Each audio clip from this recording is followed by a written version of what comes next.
G'day, I'm Craig. And I'm Linda, and we're from True North, Genius Alignment Coaching. And we're here today to talk about when people don't have enough time to create their heart. That might be you. Time. Might be you. Do you have enough time to create your heart, your true end results, the things that you'd love in your life? For a lot of people, they believe they don't. And, what often happens is it sees people putting what's true for them, what's in their heart to experience and to express in their lives and in the world on the shelf. And it's because there's not enough time, and time being in relation to the conditions in their life, their circumstances and that sort of thing, are dictating that there's not enough of that important resource that we have, being time. Yeah, and because it's a resource, it could be anything really, couldn't it? It could be money, it could be space, it could be love and connection, it could be a network, it could be, there's many things that contribute to our resourcefulness or our lack of resources. And when we believe that there's not enough of those things, then we've got the perfect excuse to not go for our heart. Yeah. Which actually makes the ego pretty happy, doesn't it? Yeah, it does. Yeah. Yeah. Now, everyone's got a bottom line. When it comes to life and living. We've got families and kids and households to run and jobs maybe, and whatever it is, whatever your thing is. But creating what we love and having our fullest expression in life, our conditions, our circumstances don't have to preclude us from having those things in our lives, all for the sake of going about things in a certain way and making certain assumptions, conscious assumptions about the truth, rather than buying into unconscious assumptions about the limited resources and limited supply of things that our ego would otherwise have us believe is true. Absolutely.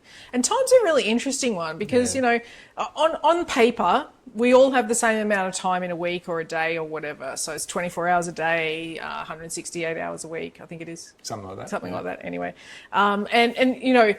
It doesn't matter who you are. On paper, we've got the same amount of time to create. And that, time works quite well for human beings in structural ways. Like, to consider that we're all bumping around on the planet, and, people are going to an appointment right now. Some people are having a coaching call right now. Some people are, are catching planes and trains and automobiles or whatever. And it's all, helped by the structure of time. But we buy into the concept that time then is linear, that it's 1 second after the other. And again, on paper, it looks exactly how it is. But actually, that's not how time works. Time works very much based on how we are perceiving what's going on around us. And we've all had the experience before of when time really slows down, or we perceive it has slowed down, like waiting in a doctor's office, for example, with screaming kids, someone coughing and sneezing over there, and blah, blah, blah. And it goes on and on and on and on and on. We've all had an experience like that, surely. And maybe only 15 minutes has passed, but it's like, oh my gosh, it feels like 3 hours. It's been, and who knows how much longer this is going to take. And it just feels the heaviness of that.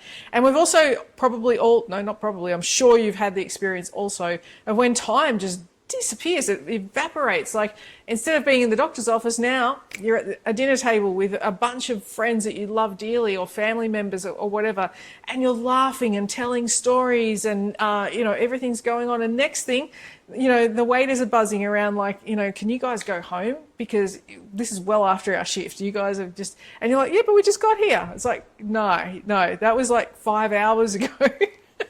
And it's just been such a great time. Or when you go on holiday, same thing. It's like, oh, great, I've got 3 weeks off. And next thing, it's like, oh, we're going home. So time is very much malleable, and especially in our experience of time. And that includes when we're in the flow of something, doesn't it? Like when we're creating something, maybe we're writing or painting or whatever. And we can fit a bunch of stuff into an actual small period of time when we're in the flow, can't we? Yeah. It's like we time bend. Yeah. We do, yeah. It's time bending's a thing, and it's one of those things when we're creating, we become clear on what's true for us, and that's super important. And everything that we know is true for us, that is in our heart to be expressed and experienced, these are true things. Therefore, by their very nature, these things we refer to as things of high quality demand. They're a high quality demand in our lives. There's a law, the law of supply and demand, and that states that like when we hold our focus on high quality demand and take action in favour of those things, then the supply will show up to meet that demand, whether that's time, energy, focus, money, love, resources. So the supply shows up to meet that demand when we hold true to it, when we act in favour of that. But by the same token, when we've got something we're creating, and then our focus moves to the supply and says, there's not enough. There's not enough time, energy, focus, money for this. And then we start to try and address that condition. And our focus is there, the power's going there, our subconscious mind is getting the message there's not enough.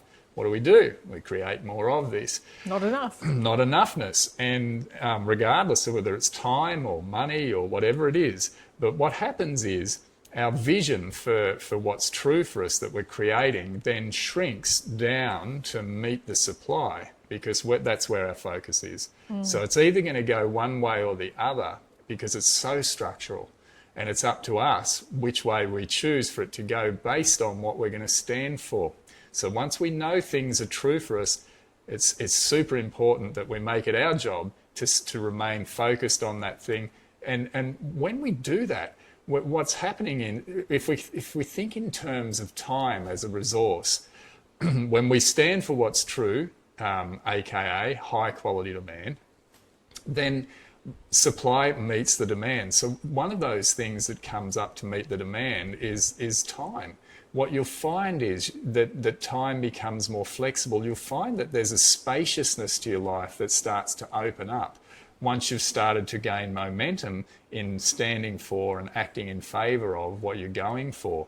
You'll notice that there's this flexibility to time that starts to become more obvious, and you do start to claim your time bendership in your creating, and so no longer are you in that structure where time is a limited resource. You've stepped out of that structure and into the creative structure because of what you're focused on and acting in accordance with. And now in that structure, supply shows up, time's flexible, it's different. It's a different world there. So really important, isn't it? Absolutely. And you've got, obviously things like your intention and your language that helps you to back that up, because your actions speak louder than words. So if we use the intention and we use our languaging as a way to see ourselves as a time bender. So for example, if you've got something that you love doing and you want to make it feel like it's going to last longer than those 5 minutes it felt when you were with your friends at the dinner table at the restaurant, have the intention of, I am immersed and I'm enjoying the experience and the connection with everyone. And it really feels like it's filled my cup in that time, so you get a way of expanding that time out and enjoying it. So we've almost reversed the perception of, that was a really short period of time. Or we're going to a doctor's office and you may be waiting there for a while, but have the intention, it's just going to feel like, I was hardly there at all. It just went so quickly. And next thing had my appointment and off I went. So, it's something that we can make malleable through our intention and our languaging. But if you catch yourself saying there's never enough time, I don't have time to do this, there's other things I need to do first, which essentially are your low quality demands. And a great example of this, I was talking to someone the other day and, we just explored that there was a belief going on that the house had to be tidy and the dishes put away and all this sort of stuff. So she would take the kids to school and come home and unpack the dishwasher and clean up all the breakfast dishes and all this sort of stuff. And then if she still had the time and the energy, she would sit down and work on her business before it was time to go and pick up the kids. And the problem is that the house cleaning, believe it or not, is a low quality demand in the scale of things, especially in relation to a business that she would love to create, that she's just bursting out of her skin to get going with, but never gets any momentum with, because the only little bit of attention it gets is just this tiny little smidgen after all those low quality demands are taken care of. So in making that the priority and having the condition as, the house has to be clean first, we're really shooting ourselves in the foot, or in her case, she was really shooting herself in the foot. So we turned the tables and made it that it's about business first. Come home, just sit amongst the dishes. It doesn't matter. They're not going anywhere. They'll still be there at the end of the day when you're done with what you've intended to create in that time.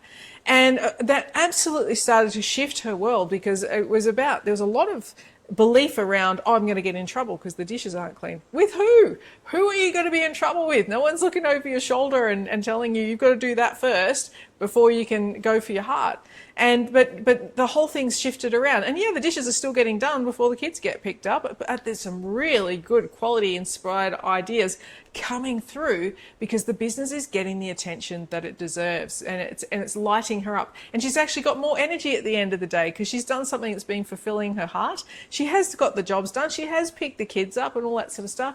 But there's no resentment. There's no sense of, oh, I've had to take care of everybody else before I can take care of myself or work on my creations and those sorts of things. So, you know, for her, it has actually opened up and made life a lot more spacious and energizing. Yeah, and that's what happens. I mean, when your focus is on the high quality stuff, the rest of it gets magically handled without you needing to force or focus on or use it as a good excuse not to go for what's true or to procrastinate on.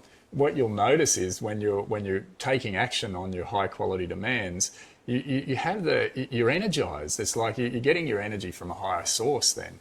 And so as far as these lower quality demands, the energy's there to knock them over quick and easy. It's like they just didn't happen and they're done. And whereas before you're taking half a day to get the house right and all this sort of thing, and then you turn around and all of a sudden it needs doing again, you know, and it gets priority. But when you switch the tables like that, the energy's different and you're just like, bang, that's done. And it's moved out of the way, almost like you didn't do it yourself. And it feels like that. And it's because that aspect of you that handles the conditions that need handling will get it done. You know, you may get it done through you via your action, but you'll feel different about it. Absolutely. That's exactly right. And I know some of you are thinking, but I can't write my book while I've got dishes around me or toys or Lego or whatever.